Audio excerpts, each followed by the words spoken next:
quiet battle of intelligence between Hosea Matthews and Catherine Braithwaite is one of the most understated but revealing dynamics in Red Dead Redemption 2, because it's the rare moment where two lifelong manipulators recognize each other instantly.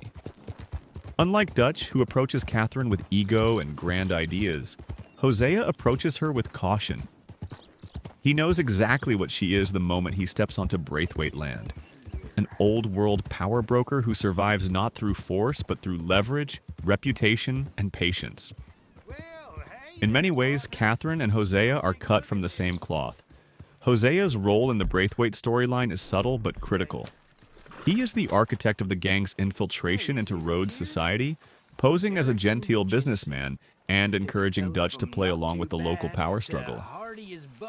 But while Dutch sees opportunity, Hosea sees danger. His dialogue repeatedly signals discomfort with how much trust they're placing in Catherine. He understands Southern dynasties, understands family feuds, and most importantly understands that people like Catherine don't partner with outsiders. They use them. Catherine Braithwaite, for her part, treats Hosea differently than the rest of the gang. She rarely speaks down to him.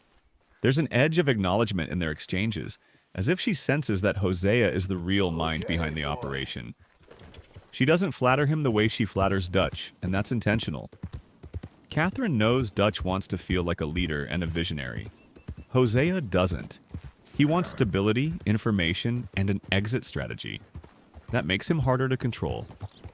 What makes this dynamic fascinating is that Hosea likely realizes they're being played long before Jack is taken.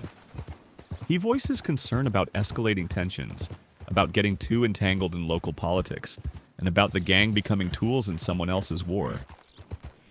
But Hosea's greatest flaw is loyalty. Not to power, but to Dutch. He knows when to walk away, but he won't do it without Dutch, and Catherine exploits that hesitation perfectly.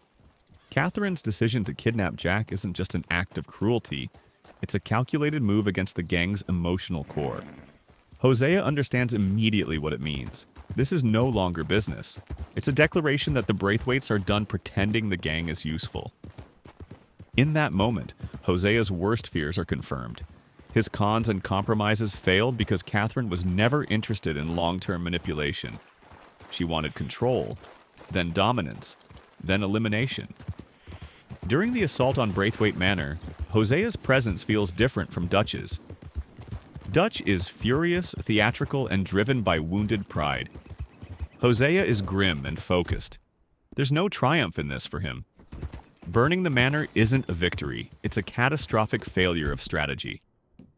Catherine is killed, but Hosea gains nothing he wanted. No safety, no leverage, no future plan.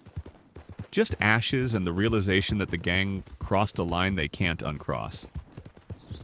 In the end, Catherine Braithwaite defeats Hosea not by outsmarting him outright, but by forcing him into a situation where intelligence no longer matters. She drags the conflict into the open, where Hosea's strengths, patience, deception, restraint become useless.